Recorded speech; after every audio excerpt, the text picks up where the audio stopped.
Hi guys, how are you? Good to see you. Welcome, welcome. Hi, Glenda. Oh, Glenda, you look like you're in a really nice space, but you're on mute. Michelle, I have a quick question for you. Yes. So have you ever heard of Michelle Garcia Winters?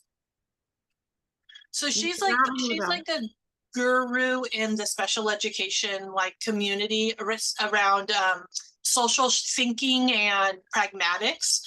She's Uh-huh. really well in California because she has this whole curriculum. She's just amazing. She does a lot of work for parents, helping parents, but she's trying to reach out to like parent centers throughout the United States to cut. She does free trainings for us. Her trainings Uh-huh. are very expensive to go to, like I'm sure they are. um, and so if I did an introduction to you guys, or if we provided her information, could you kind of like connect her with the other region TAs and maybe some of the PTIs in our region to start to figure out how like you can collaborate with her? Yeah, what I would do, Nicole, just because I know how they operate, Yeah, and we have our regular meetings, is I would probably connect with her first, yeah, have a better understanding, and then I would present it to the PTACs, and then we would formalize a plan. okay. But yes, I will do everything to you make an introduction and get to know her because I mean it's I intriguing. know her. Yeah, Yeah. she did a presentation for us. We had 500 people registered and over 300 people attended. Oh wow, that's awesome. Yeah, Yeah, I'm very open to that, and yeah, okay. I'd love to connect. Awesome. All right. So Glenda, yes, you look like you're in a very nice space. I'm intrigued. The You're different muted, background. Glenda. You're muted, Glenda. Oh, you're muted. Yeah, I created a background. Rather than having people see my actual office, I thought I'd give them something nice to look at. Oh, I love that. I thought you were like somewhere. Not into my paperwork and my heater and my coffee here. Yeah, There. A little I less of love it. I actually, I mean, it doesn't look, there's people that have the beach and different, you have like, it looks like you're in a nice office atmosphere. Yay, yay. Thank you. Thank you. Appreciate that. How are you all doing today? Good. Good. Good to hear. Good to hear it. And Tony had an appointment. So he's going to try to join in when he gets back, but he wasn't sure if it was going to run late. So Okay. just, Understand that. Not a problem at all. So you want to give folks a little more time to jump on or go ahead and start since you're recording? What would you like to do? we'll give it about another 30 seconds and then Sure, I sure. think we're ready to rock and roll. Okay, it works for me.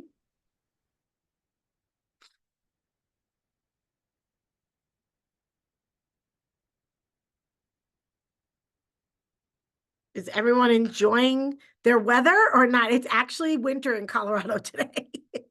I have my boots back on. That is unbelievable. We are It's cooking yeah, out here it's in weird. Atlanta. It's It's real. hot. What is it? Nice?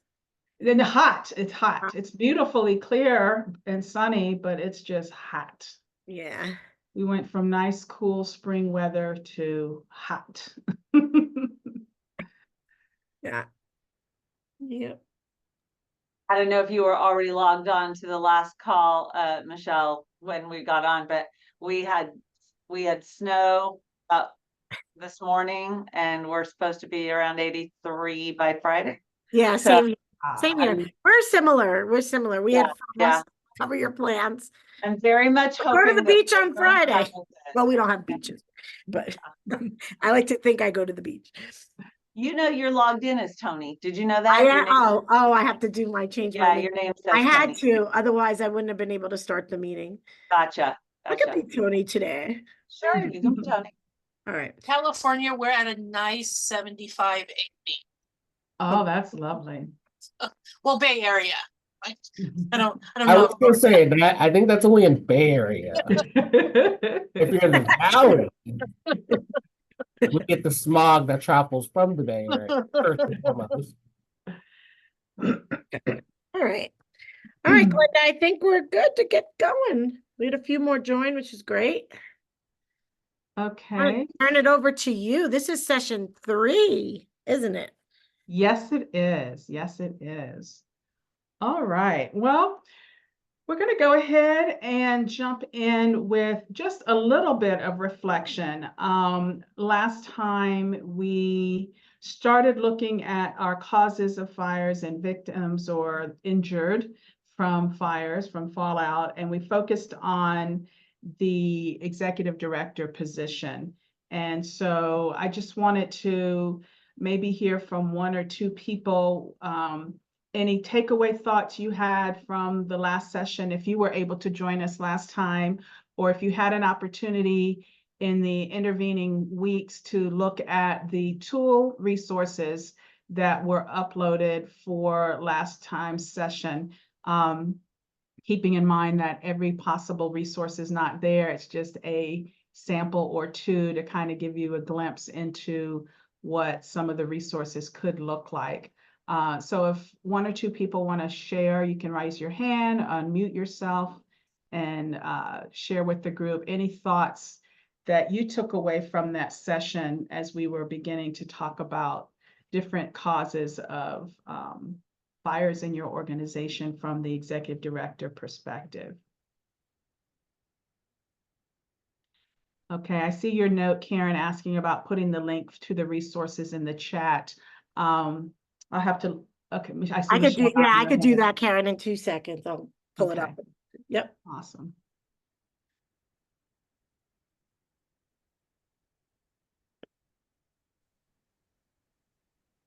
So Glenda, I just wanted to say that some of the resources that you mentioned, I'm very interested in, but I didn't ever have a link, or I lost Didn't get a the chance. link or Okay. whatever.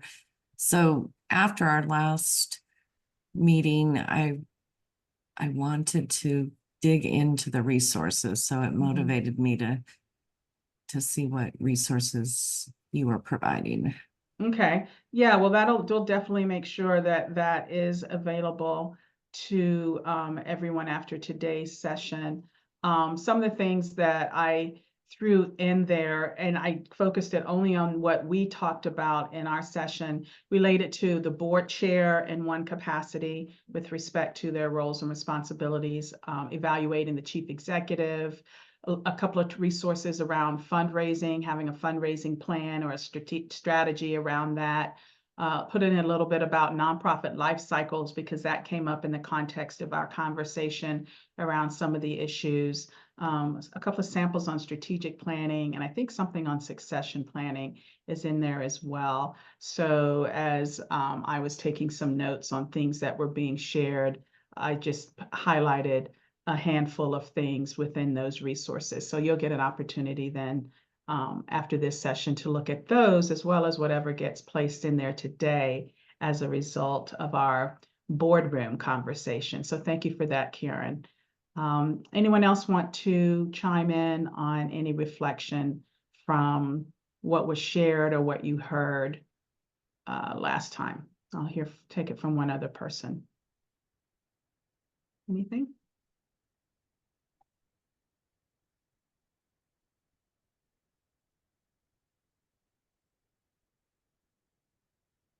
All right, well, let's go ahead and move into today's topic. I'm going to share my screen. And Karen, I just dropped the link in the chat. Glenda sent it to us in a Dropbox, and we went ahead and put it all into a Google Drive in our TAC folder. So you should all have access if you want to grab that link. I know Tony has been sending it out with the reminders, but it's there. Perfect. Yes. Perfect. Thanks so much. You're welcome. All right, so we did our reflection. So some of you may be joining us for the first time today, I'm not sure, or just even you may have been at the first session, but not last session, the second session. And the framework we're using is the generative framework. So I did a brief overview of how we use this concept with boards in terms of helping them differentiate between 3 different types of governance that they are expected to perform. One is fiduciary, the other strategic, and the third is generative. And I feel the same applies to chief executives and project directors as well. A lot of things are very check the box for you, and it's either right or it's wrong. And it's very easy to ensure that you've been compliant. Other things you want to have a plan around and be a little more strategic in your thinking and make sure that you're hitting certain metrics and goals. And that's when you're in that strategic mindset. But the third one is the one that's a little more uncomfortable because it's not so prescribed. It's a little more fluid. It's really about having a conversation to identify what is the issue, what is the potential risk, what's the potential exposure, what are we grappling with and trying to make sense out of, so we can then begin to have strategic conversations and get ourselves to a point where it's more a fiduciary matter at some point and we're not still problem solving. So that's the kind of approach we're taking with these sessions as we look at different things that can bubble up in our organization that may have caused an issue in the past, may be causing an issue right now that you're dealing with, or might be on the horizon, but we've got some warning signs that can alert us to the fact that this is an area we may need to show some specific attention. So what I've extracted and put up on the screen is an excerpt from the original documentation that was distributed for this series, which was the fire marshal's report on our fire at the Parent Center. And this is the section that is itemizing some of the things that cause the different hotspots and the flames to flare up. And we're focusing on the board meeting room. So today we're going to talk about governance and how that interfaces with operations or operational staff or the ED's office, and what we might need to look out for within our respective centers. So I'm going to lean on my leadership team with me in case I miss someone's hand that might be raised or something in the chat box.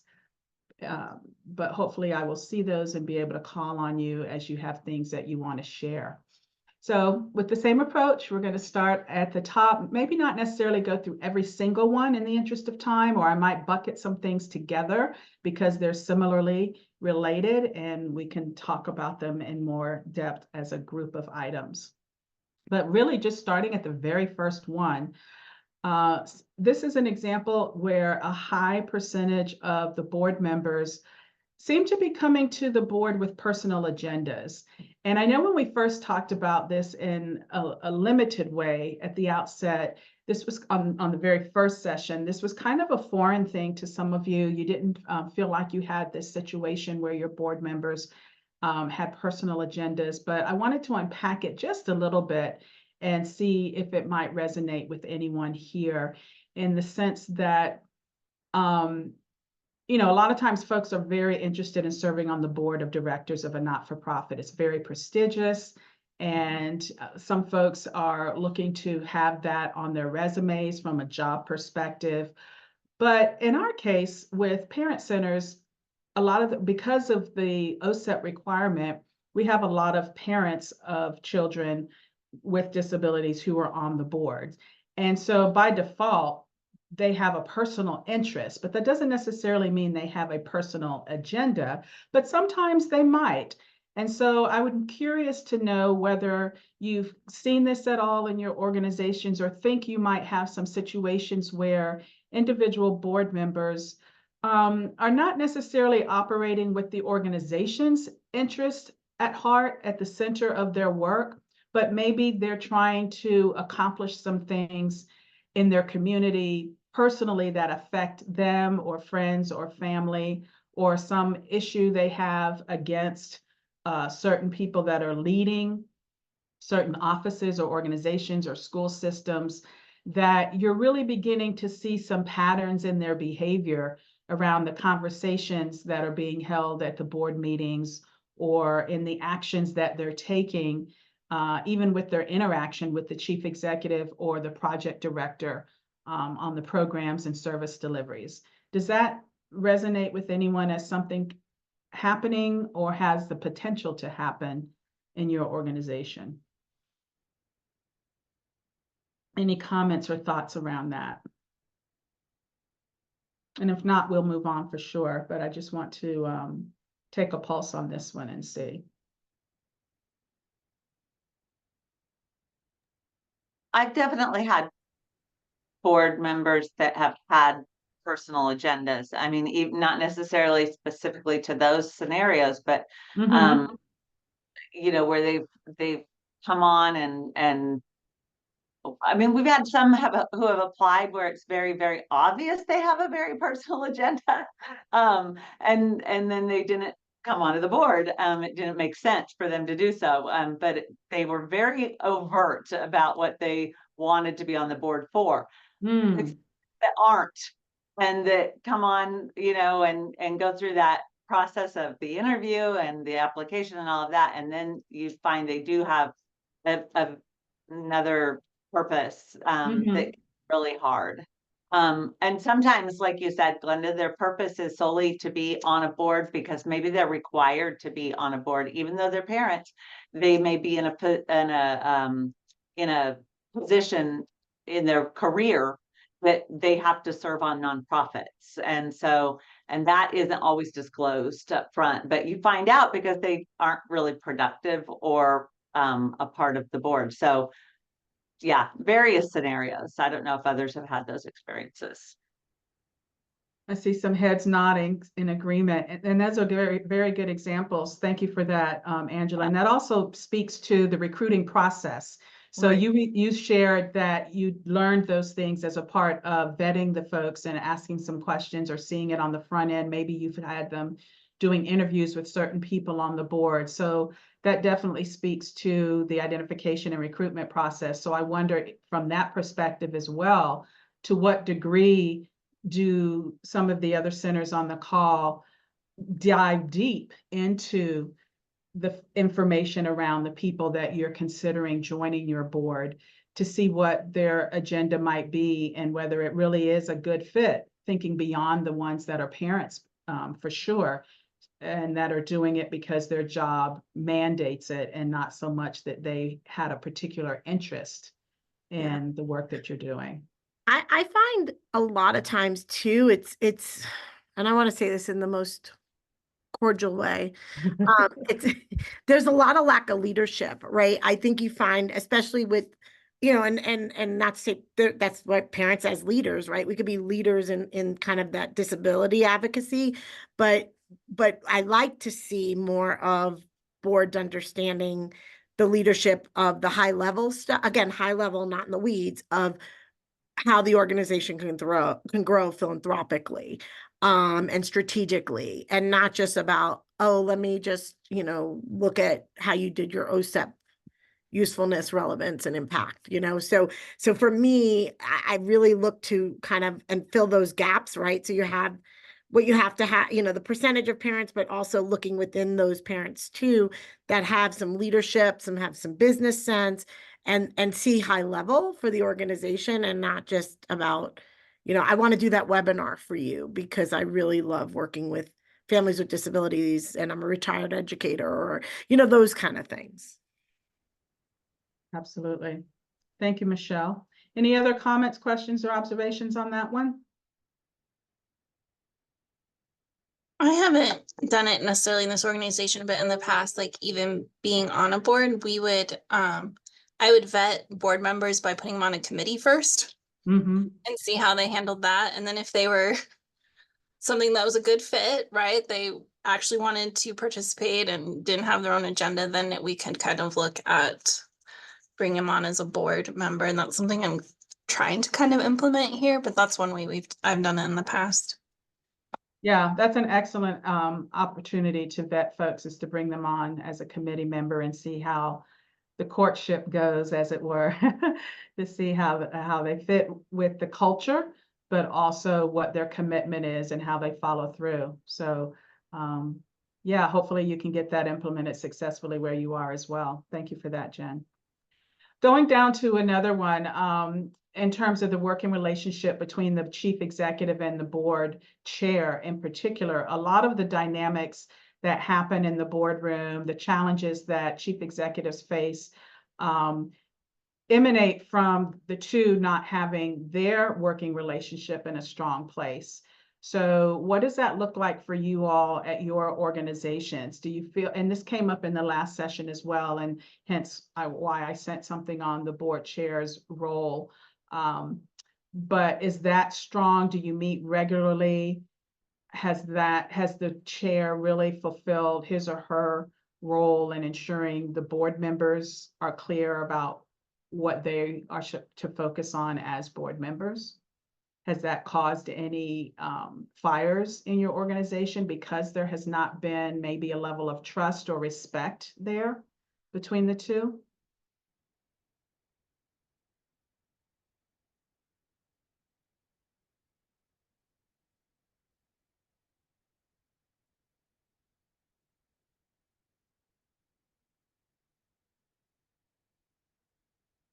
So we all have strong working relationships. Anyone want to share an example of how you ensure that that communication stays active and effective with your board chair?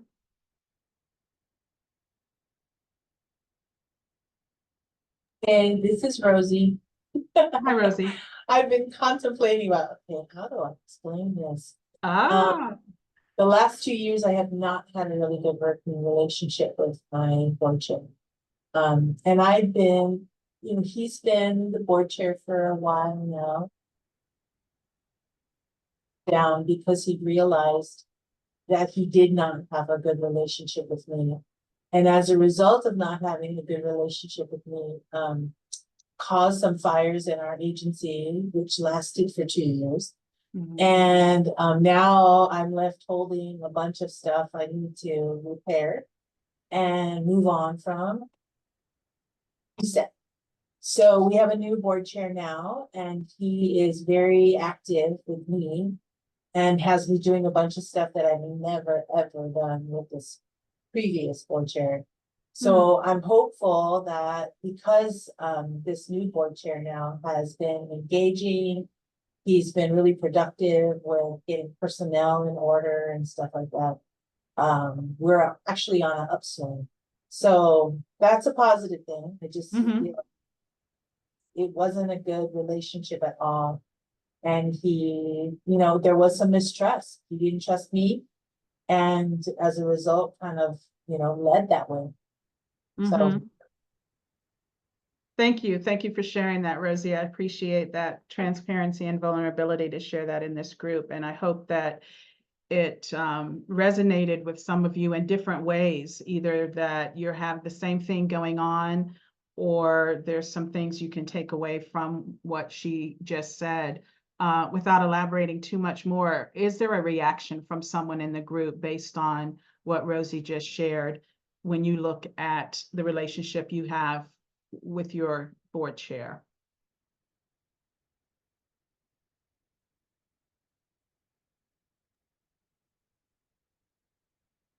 Well, my reaction, Rosie, is I'm sorry you've had to go through that. It can be tough. And I think just developing a communication system that works best for your board chair is the key. My board chair likes to text, so we text. And every once in a while I have to text him, I think I need to actually talk to you on this one. But I don't, he's a busy attorney, and I value his time, so I make sure it's a meaningful communication as well.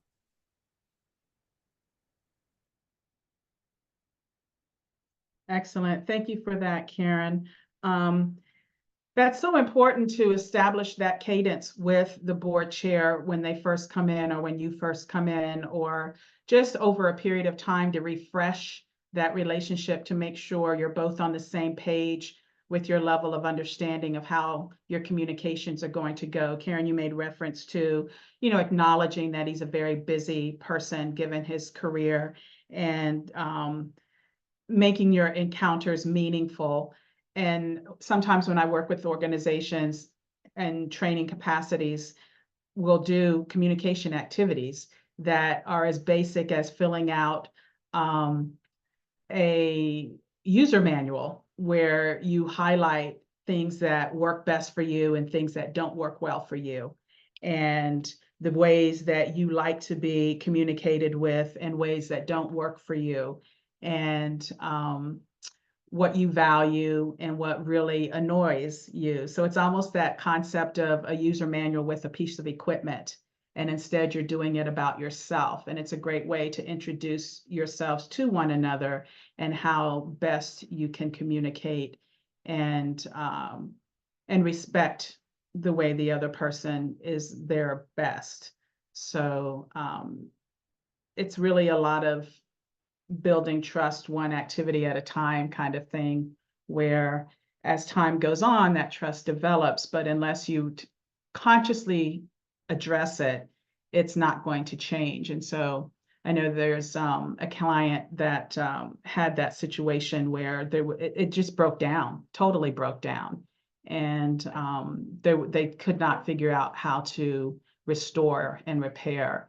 And ultimately the ED left. And that's what we don't want to have happen, especially when you have effective leadership, you know, from a programmatic standpoint, from in the community with reputation and with being able to lead the staff in an effective way to just have that person leave. So those are some great examples that you all have shared about different ways that a fire could bubble up from either lack of communication or ineffective communication, and then not proactively addressing how to remedy that. So that was very, very helpful. I've grouped a couple of these together. They're written differently, but they're all emanating from the same place. Excuse me. The next, give me 1 second. Let me go on mute.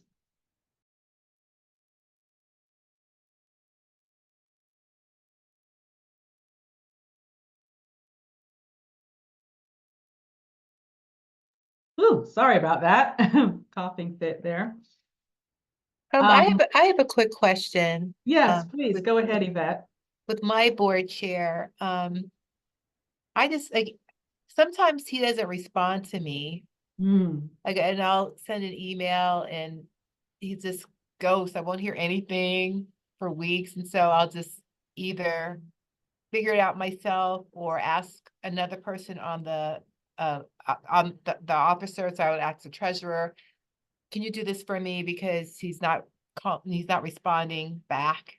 And I don't know how to address it without being, you know, because when I decide that I'm okay, I got to handle this, I don't Mhm. really know how I come off. You know what I mean? I honestly don't know. I wish I should probably ask people a few days after I had to have a serious conversation.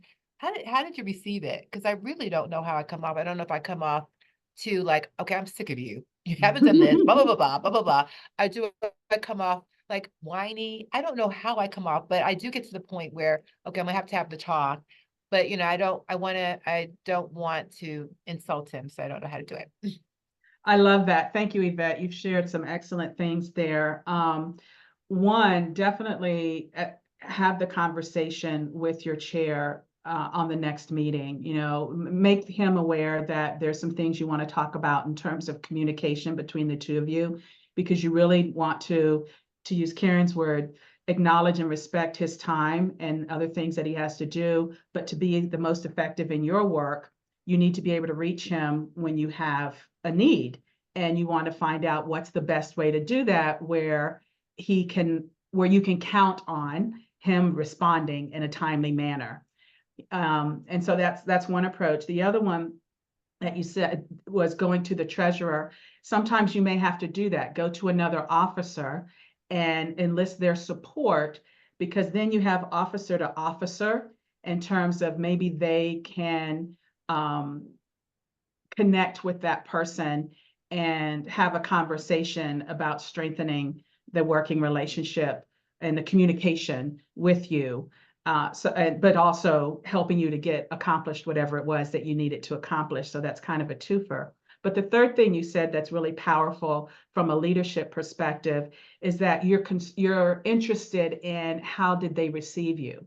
And that's one thing that a lot of leaders don't seek to do, is to ask others, how did I affect you? How did I impact you? How did our encounter, our communication, or my directive to you fall on your ears, so to speak? How did you receive that? Because that's how you get feedback. And a lot of people don't like feedback because it makes them feel a certain kind of way, but it's actually a favor that someone's doing when they're giving you feedback on your performance or your communication. And it goes the same in this scenario, where you're trying to have a communication with someone and you think that maybe you've been, too aggressive or flippant or disrespectful. And you don't know if you have or not, because this is your own mind chatter telling you Right, what you right. think happened. But the way it was received by them could be completely different, and it could have been favorable. And it may not have, they may not have been offended at all. But so that's really critical and valuable that you had that insight to even think about that. And so I do encourage when I do leadership training and coaching, leaders to be receptive and to actually ask about an encounter or a project or a situation or a meeting and get that feedback. And that opens up lines of communication in a greater way, but it also establishes trust or strengthens Yeah. trust, because they recognize that you care how you're affecting them. And so now they care about you doing your best, if that makes sense. Yeah, it does. Thank you so much for that. You're welcome. You're welcome. All right, let's move on. So this next one is really around, again, board roles and responsibilities. Actually, I'm skipping over the chair dictating how to manage grants for a minute.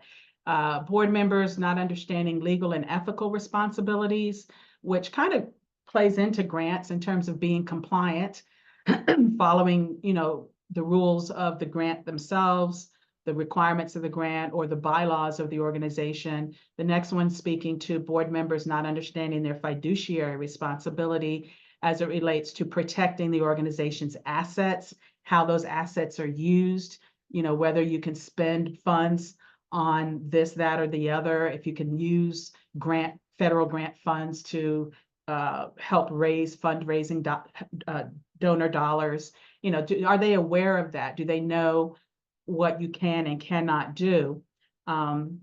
Skipping down 2 more to where it says there are no detailed written position descriptions for board officers. So there's a couple of these that are separate but related, because they all come back to, what does the board member understand they're supposed to do? Do they understand that, that they don't get into day-to-day operations? Do they understand how to support the chief executive? Do they understand which grants we have? And I think this may have come up in the last session around the board's knowledge of grants and grant requirements and compliance requirements. So, and grouping all those together, I'm curious to know whether you have challenges in your centers around the board members feeling confident and clear around what they're supposed to do as a board member, and how do you help them to gain that understanding, that knowledge? And if they don't understand, how is that impeding the work that you're trying to do by the fact that they don't have clarity around that? So it's a lot of different questions, but it's all around the same thing of roles and responsibilities, fiduciary responsibilities. And is that supporting or hindering your day-to-day operations of leading the organization and delivering your services?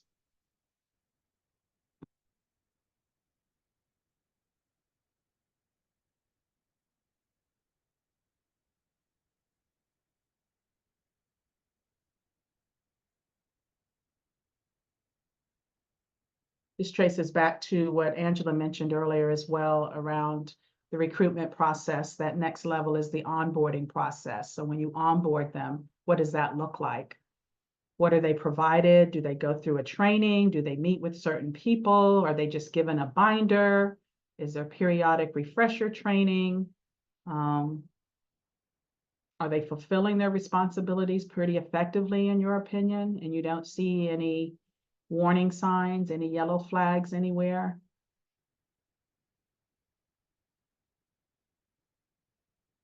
How many of you do not perhaps engage with the board directly? I'm assuming all of you engage with your board because I'm assuming all of you are chief executives, but you may not be the chief executive, you may be the project director, and the chief executive is running interference for you with the board. I will say I'm the PTI director. I'm not the ED of our organization.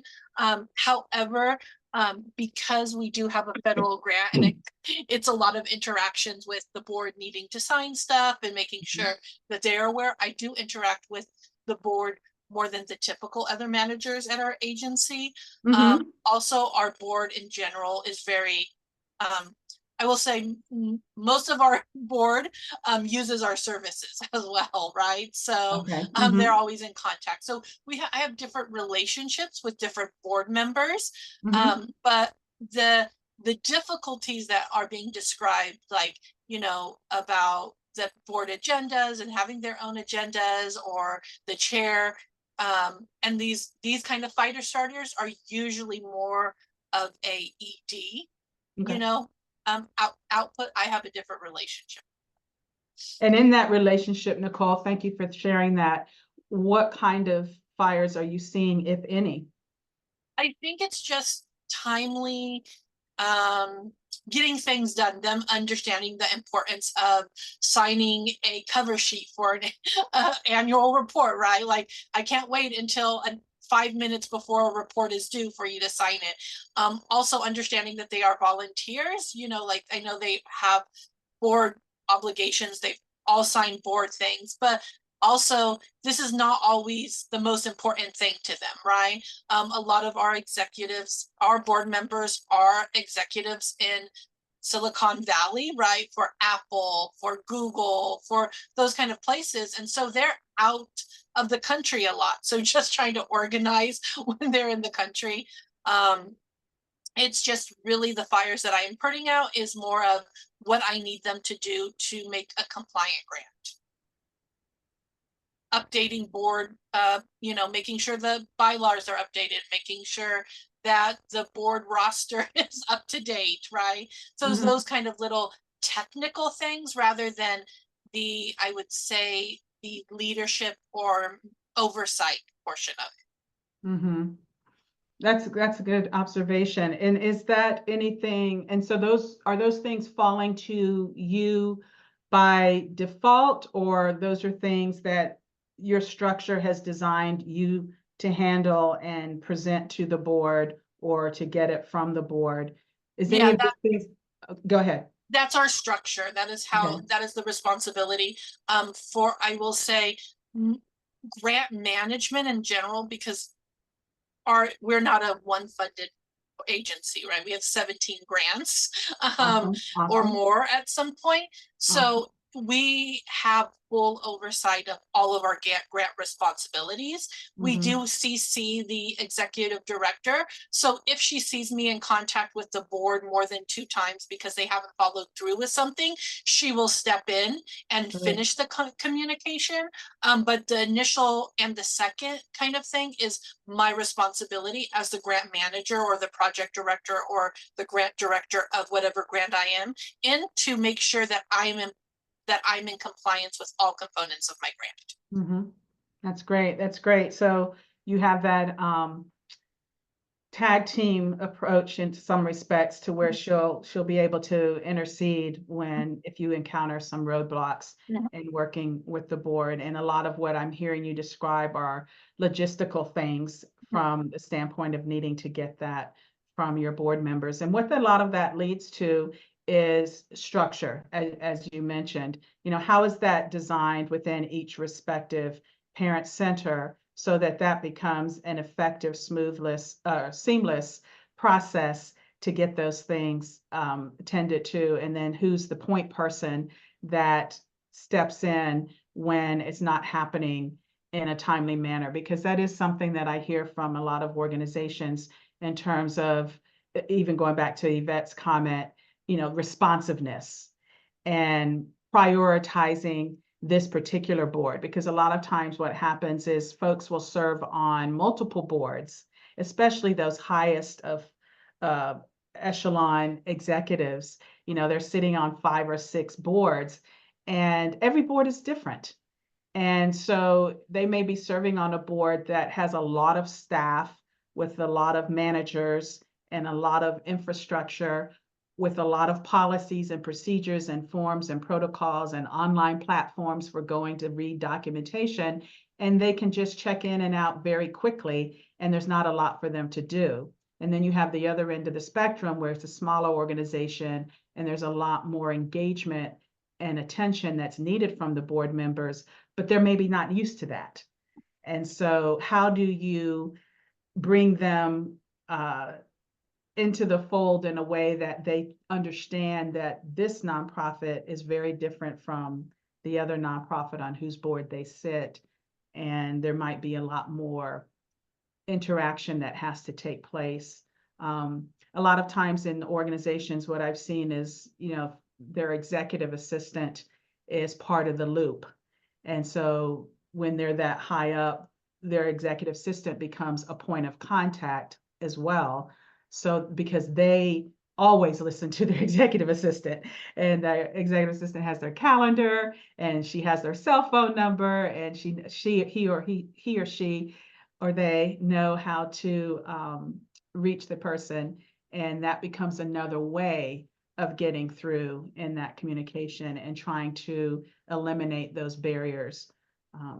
Do And I I see will- your hand go up again, Yeah, Nicole? I will Yeah. say also, I think our executive director does a very good, we have 3 program managers that manage all of our grant. And every quarter, she puts us on the board agenda to be in front of the board so that we can talk about what is working in each of our grants, what is not working, how do we need their support, what direction do we need from our leadership team, and right? So that has been very helpful in the board knowing the program managers, right? So that has been really successful in that we're not just one person that contacts them once in a while for a grant, compliance technical issue, but that they know who we are. They know how we run our teams, how we run our grants. So that's helpful in making sure that we were present in front of the board.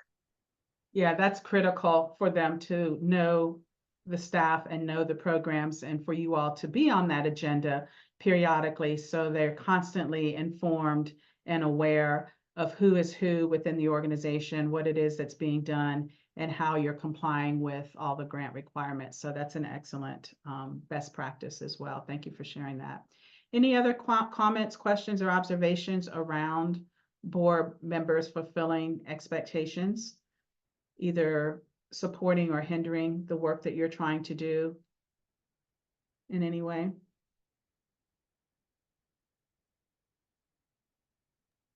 Okay, well, let's move on. I want to jump down to one that's an outlier here near the bottom. I think I have it on the next page where they're continued. Board members are physically located throughout the state. Again, for those PTIs that are covering a large territory, how has that impacted your ability to be effective? With several of the parent centers I've worked with in other regions, this has been a challenge, not just for the board, but even for staff who are in different locations around the state, to create a culture of connectedness, but also to get together and be effective in fundraising, and in the different pockets of the state, recognizing that, you know, that's one way to leverage the fact that you have folks across the state. Has this presented challenges in your organization? Clearly, the pandemic, you know, contributed I'll to. jump in. Yeah. Sorry, Glenda. I'll jump in on that, because we are a statewide nonprofit, and Idaho, while small in population, is quite large in land. And so our board members are in all 7 of our regions. We're divided into 7 regions in this state. And so it is very challenging, you know, to have people, I mean, the culture of a community is very different in northern Idaho compared to southeastern Idaho. So, I mean, you're talking just even their shared experiences as parents or community members is very different. So that connectedness I have found really depends on the strength of the executive committee, the board chair, the board vice chair, the treasurer, and if somebody is the if any of them are also the recruitment chair committee. So their strengths to be able to collaborate and work together and do things outside of those quarterly board meetings and take initiative and have ideas that they're willing to communicate with each other and not just wait for me to send something or request has really been the make it or not necessarily break it, but the board is far more functional when you have a good collaborating team like that, as opposed to expecting the whole board to have those strengths. Am I making sense? Yeah, definitely. You have a core group that's leading the charge. Yeah, and when you lose one of them, and if you lose any of them for that matter, you can then lose the direction or the momentum that they had. Exactly. And that speaks to having a lot of these things documented in terms of how do we approach, even going back to the fundraising plan or the strategic plan, what's our written approach to doing this? What are the exact tasks? What's the timeline? Who's the owner of this?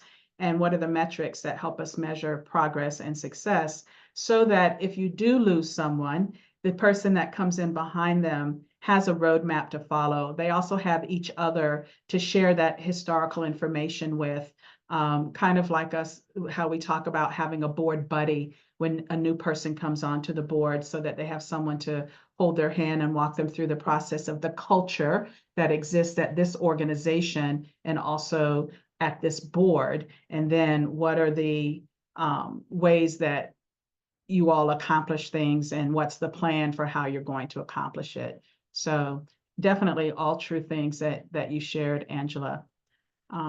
Anyone else want to chime in on this item around being effective across a wide geography? I'll say maybe you're not covering the whole state, you may be covering a certain number of counties, lots of configurations.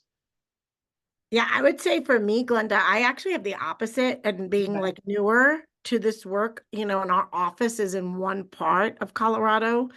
We don't cover the whole state well. So not only just from a board perspective, we're just trying to fix. So I've taken a step back, and not to kind of just say, I want to check the box about that, because that's what I want to be strategic in aligning and figuring out how in the board recruitment process, we really are strategic in getting the right people from around the state in kind of building that culture and then building that connectiveness as we do it. And for me, I'm building my board because I inherited, I want to say, a founding board. I mean, we didn't have, or we weren't really following term limits. We have them now. We have some newer board members and new bylaws, and we are looking at those things. But I mean, we had people that even moved out of state that had been since retired that were still on our board.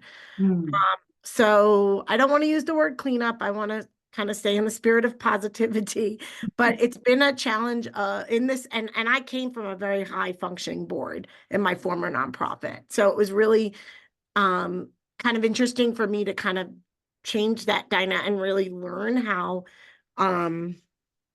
we could get a high level board and recruit the right members, so they were doing their high level governance, but also high level philanthropy to sustain the organization and not being in the weeds, and also representing our state well. So having different committee focus or different things. So I'm in that process. It's going to take me a little while still. You know, I moved the needle a little bit last year when I brought 8 new members on because I needed to. But still have a long ways to go, just fully being honest and transparent. Yeah, it takes time. Change takes time. And there's a process to change. You have to manage the change so that, you know, people understand what's happening and why it's happening and how it makes the organization stronger and more sustainable in the long term. But definitely hearing these diverse dynamics that the two of you have shared, and then there's a whole litany of things in the middle, hopefully is giving some perspective to everyone to kind of look at your organization through a different lens and be very focused on what might be a potential spark in your organization that could lead to some challenges and barriers that you don't want to have to deal with or can't imagine having the time to deal with because maybe, you know, your board members haven't updated the bylaws or they're not following the term limits, they're not rolling off, they're not showing up to meetings, or you're not following an agenda, any number of things. It could be one single thing or several things that together could cause the issue. So what I want to do now as we're nearing the end of our time is to turn to what we were calling the victims, those that are affected or impacted by these different kinds of situations that are creating these challenges and barriers that we've been calling fires. A gentler term would be the injured, and not necessarily victims, keeping, again, the spirit of this a little bit of more positivity, that we have the power and the capacity to change the trajectory so that we're not victims. But we certainly get some sense of injury when these different things are in play. And so since we were talking about things that emanate or start at the board level, let's talk about how individual board members are impacted. Although, as I said before, there is a cross-section of individual positions that are affected by all of these different issues that arise. But in the case of board members, you could have divided allegiances around your board table where on a given issue that comes before the board, there's a different perspective. And there's those who are siding with the board chair and those who are siding with the executive director, for example, if there's a matter that the ED has brought to the board, or even within the confines of the board room, there could be a division of the members themselves where half the board feels one way and the other half of the board feels another. And that's creating this impasse. And so what happens in that situation is, you know, you're not moving the agenda forward. You're not getting things done. You're not working collectively and collegially, and you may lose board members, or you may have board members that start speaking publicly, which I've counseled a board chair on this issue where a board member just went rogue and just began speaking outside of the boardroom and speaking to the media and speaking to whomever would listen to them about frustrations this person had, which is not the way to handle it. And so it takes you back to, well, what is our protocol? How do we, you know, who gets to speak publicly? Do we follow Robert's rules of order? What are our rules of engagement just for how we communicate with one another to be effective? So I don't know if anything has risen to this level within your boards, or if you're able to think of any potential situations or issues that you could see evolving into this if you're not intentional around addressing it directly. So if anyone has anything they want to share about this or a question, I'd welcome you to come off mute and share it for the good of the group.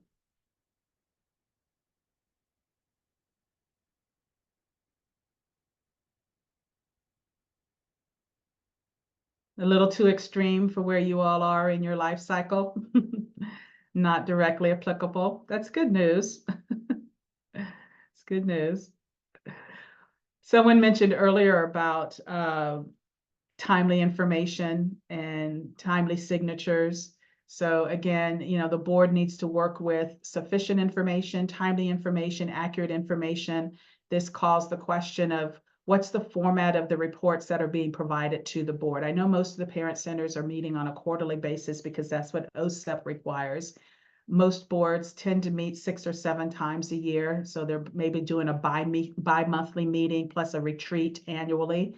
So you know, look at the frequency with which you're meeting and the information that's being provided at those meetings? And is it sufficient for them to make existential decisions about the future of the agency, the direction and the continued sustainability and the funding? Again, we keep coming back to what we opened this series with, which was diversifying funds and not being dependent on running our organizations the way OSEP prescribes. I know Nicole mentioned, I think 17 different funding sources. So that definitely provides the opportunity to think beyond OSEP, because all of their funding sources are going to have different requirements. So at the end of the day, it's really not designing your organization around the funding source. It's about designing the organization around best practices for a nonprofit, period. And then as you have those different sources of funding and different requirements, you navigate being compliant with those within the confines of what your nonprofit infrastructure looks like. Any Hey, questions? Glenda, Yes, you please. mind, because we didn't hear from a couple of people today, and I just want to get like the temperature of the room. Like, Please. I know it's been very quiet, and I think there's a lot of, absorbing information, and I recognize some of this is like, well, my AD mostly deals with the board. I go and present, whatever. But I'm just trying to, from a TA perspective, because again, this is a safe space, and we're doing this to strengthen and improve the nonprofit side, right? The capacity of not just like the OSEP grant, right? So I'm just curious from people that haven't spoke today, kind of like what is going through your head as you're listening to all of this and stuff, or like Glenda said, like like maybe this is perfect at your organization, and that's great, because please share that too, so others can learn how to get it. But I'm just kind of trying to gauge some of the silence, which is okay, because I've learned to be comfortable with silence, but just to kind of understand where, because this is, and Angela and I were just in a finance presentation for new directors, and a genuine there too. And there's a lot of silence too. And there's a lot of like higher level nonprofit information. And I'm just trying to gauge where we are, if that makes sense. Okay, Michelle, so Tess will speak. I'm teasing this, Suzanne. Thanks, Suzanne. Yeah, I think at our upcoming Idaho gathering, we are on, I think, the agenda to talk about what happened with our board. Pretty much what happens in our board is that after so many years, they become the board president. So we had somebody acting, let's just say, as the secretary for 3-4 years, and then it was her turn to come up to the board. Well, she had her own agenda that actually harmed tasks in a lot of ways. So not going into a lot of detail, there is stuff there, and I know it will be shared at our region meeting. So I don't want to clue you in too much on the end of the story type of thing. And the other thing that we do that's really, Mario is our executive director and our board president right now. He was our board president before, and he's actually was a SILPA director in one of our local school districts here. And he always had a great relationship with parents. He was an inclusion person like 35 years ago, okay, one of those rare school districts. So he has a lot of ideas, and they kind of, fall into, what we should be doing as a parent center. And he has more insight being a SELPA director and director of special ed. Yet he's parent friendly. If he wasn't, it probably wouldn't work. But one thing that we are unique as managers, all our managers are at all board meetings. We sit there as, listening to them going through their business.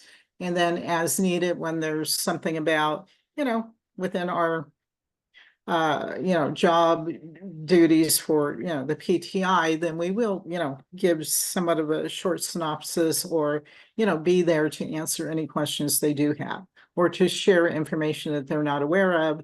So we partake in our board meeting every time it's there. So we are, we're, I guess, totally part of what our board is doing. So we have absolute input to our board as managers. So it isn't just our CEO going to board meetings. So I think that's what I would share. And again, we are large here and, we go from LA to San Diego. So we try to, have representation throughout our territory and hopefully parents who, we're not going to say professional parents, but parents that don't have their own agenda. And apparently we had a board member on there with her own agenda, and she was just waiting to come into control to kind of take over tasks indirectly at her leadership. Anyway, so that's what I will share. So yes, I was listening. I appreciate, all the information, and it's, just absorbing. Yeah. Okay.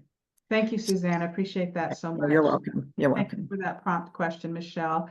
Can I call on Cheryl or Melissa and put you on the spot? Hello. I'll hello. go next. Thank you. I'm so sorry. This is Melissa. I didn't know about my background. I was trying to do something. I don't know what happened, but with our board, when I first came on, I guess they had let go of all the employees. So when I came in, it was a brand new start for the organization. And just even in checking all the registration, with our state, we covered the whole state of New Mexico. And it was just rebuilding from the beginning. And, since I know, how to, I guess, organize and run nonprofits from before, larger ones, I was able to come in and just rebuild the organization for them. And then going through all the bylaws, all the articles, everything, I gave a board orientation when I first got on, and I knew this was really important. So when I came on as the executive director, I told the board, I said, respect works both ways. If you email me, I will email you back in a timely manner, and will expect the same. Any outside of communication, you represent the organization, I represent the organization. So we need to be on the same page, if we're going to be, speaking on behalf of the organization, and that's just being respectful, for the organizations and for the employees. And before I came, they told me that only the executive director will show for the meetings. But now I involve all the staff. I have all the training specialists, that come with me, even the administrative assistant, and I let them. I have them. It's just like I'm not gonna be the one talking. I know you guys meet with the families and everything. So every board meeting we give an update. So we've been rebuilding. We even reached out to Peak, and we got a little building capacity fund where I went and called in an outside trainer, a board trainer that came in and did all the roles and responsibilities, and went through all the strategic plans and different things that a nonprofit should have. And then so now at this stage right now, we're at the funding stage because I was telling them that that was part of the responsibilities.